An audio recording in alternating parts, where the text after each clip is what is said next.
Hello friends, welcome to MM10 kitchen. இன்றைக்கி நம்ம channel என்ன பார்க்க போகிறோம்னா, ஒரு சூப்பரான உருளைக்கிழங்கு பொரியல் ரெசிபி தான் பார்க்க போகிறோம். இந்த உருளைக்கிழங்கு வந்து எப்பவும் எல்லாரும் செய்கிற மாதிரி இருக்காது, கொஞ்சம் டிஃப்ரெண்ட்டாக இருக்கும், டேஸ்ட்டும் நல்லாயிருக்கும். நீங்கள் வீட்டில் ட்ரை பண்ணி பாருங்கள். இப்போ வாங்க நம்ம எப்படி செய்யுதுன்னு பார்க்கலாம்.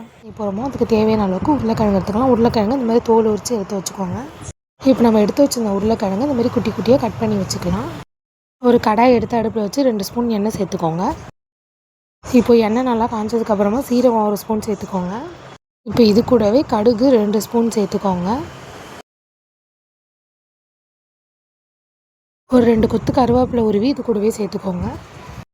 கருவேப்பிலை போட்டதுக்கப்புறமா வெங்காயம் சேர்த்துக்கலாம். ஒரு 2 வெங்காயத்தை இந்த சைஸில் நல்லா கட்டு குட்டியாக கட் பண்ணி வச்சுக்கோங்க. இப்போ நம்ம வச்சுருந்த வெங்காயத்தை இது கூடவே சேர்த்துட்டு நல்லா வதக்கி விட்டுக்கோங்க.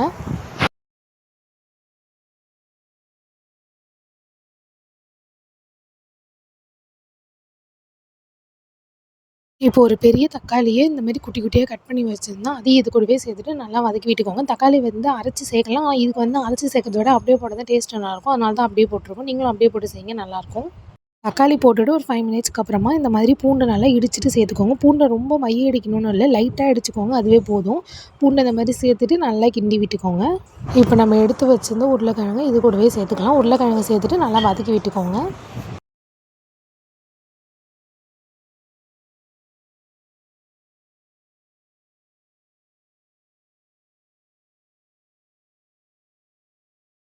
தேவையான அளவுக்கு சால்ட்டு சேர்த்துக்கோங்க. கார மிளகாத்தூள் 1 ஸ்பூன் சேர்த்துக்கோங்க. மஞ்சத்தூள் 1 ஸ்பூன் சேர்த்துக்கோங்க. அது கூடவே வீட்டு மிளகாத்தூள் 1 ஸ்பூன் சேர்த்துக்கோங்க, டேஸ்ட்டு நல்லாயிருக்கும். எல்லாத்தையும் சேர்த்துட்டு நல்லா கிண்டி விட்டுக்கோங்க.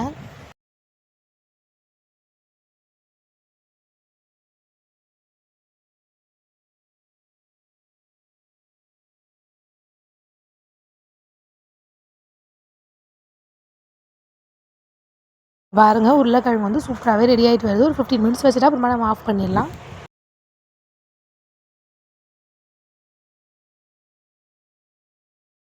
அவ்வளோதான். இப்போ நம்ம சூப்பரான உருளைக்கிழங்கு பொரியல் ரெடி ஆகிடுச்சு. நீங்களும் வீட்டில் ட்ரை பண்ணி பாருங்கள். வீடியோ பிடிச்சிருந்தா லைக் பண்ணுங்கள், கமெண்ட் பண்ணுங்கள், ஷேர் பண்ணுங்கள். மறக்காமல் MM10 கிச்சனை சப்ஸ்கிரைப் பண்ணிக்கோங்க.